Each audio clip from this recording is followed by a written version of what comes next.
ఆచారం డివిజన్ పరిధిలో ఈ యొక్క చెరువులో ఈ యొక్క గుర్రం డెక్క విషయంలో ఒక పెద్ద చరిత్ర ఉంది మాకు నాచారం. గత 10 సంవత్సరాల క్రితం ఇక్కడ ఎన్నుకోబడ్డ కార్పొరేటర్ గారు ప్రధానంగా వాళ్ళ ఎజెండా ఏంటంటే దోమలపై యుద్ధం, సాహిత్యం సిద్ధం అని ఒక నినాదంతో ముందుకు వచ్చినారు.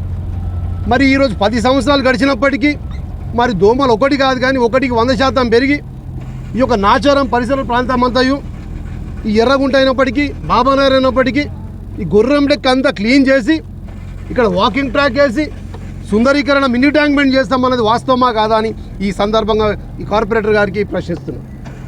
గత 10 సంవత్సరాల నుండి నాచారం డివిజన్లో ఒక్క రోడ్ వేసిన దాఖలాలు లేవు.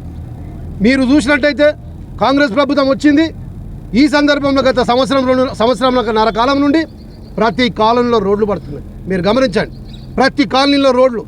మరి మీ పాలనలో ఎందుకు రోడ్లు వేయలేదు? మీ పాలనలో గుర్రం డెక్కలు ఎందుకు తీయలేదు? మీ పాలనలో అభివృద్ధి ఎందుకు చెందలేదు? ఇప్పుడు మీరు అభివృద్ధి మేం చేసినామని చెప్పుకుంటున్నారు, ప్రజలు నవ్వుకుంటున్నారు. ఇది కాంగ్రెస్ ప్రభుత్వం, ప్రజాపాలన, రేవంత్ రెడ్డి గారి ప్రభుత్వం. ఈరోజు ఉప్పల్ నియోజకవర్గ పరిధిలో ప్రత్యేకంగా నాచారం డివిజన్లో మా యొక్క ఇన్ఛార్జ్ అయినటువంటి మందుమూల పరమేశ్వర రెడ్డి గారు ఇనిషియేటివ్ తీసుకొని ప్రతి ఒక్క కాలనీలో రోడ్లే కానీ, డ్రైనేజ్లే కానీ, అట్లా విధంగా చెరువుల సమస్యలే కానీ, ఏ సమస్య ఉన్నప్పుడు ఎంబడే రియాక్ట్ అయ్యి ఒక ఓడిపోయినప్పటికీ గెలిచిన అభ్యర్థి కంటే ఎక్కువ 24 గంటలు ప్రజల్లో మమేకమై ప్రజల గురించి తపన పడుతూ ఉప్పల్ అభివృద్ధి కోసం కొన్ని వేల కోట్ల రూపాయలు తీసుకురావడం జరిగింది.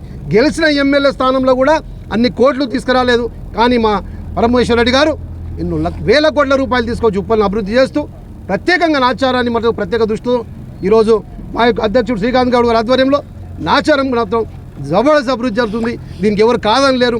మరొకసారి మాట చెప్పి ముగిస్తా, మరి 10 ఏళ్ల నుండి మీరు దోమలు ఎక్కడ నిర్మూలించలేకపోయారు ఎందుకు అనేది నాచారం ప్రజలు ప్రశ్నించాలి.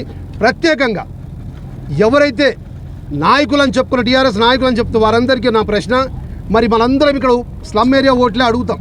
ఉదాహరణకు ఎర్రగుంటానికి తీసుకోండి, కార్తీక నగర్ తీసుకోండి, మన నాచారం అంబేద్కర్ నగర్ తీసుకోండి, బాబానగర్ తీసుకోండి, జనప్రియ తీసుకోండి.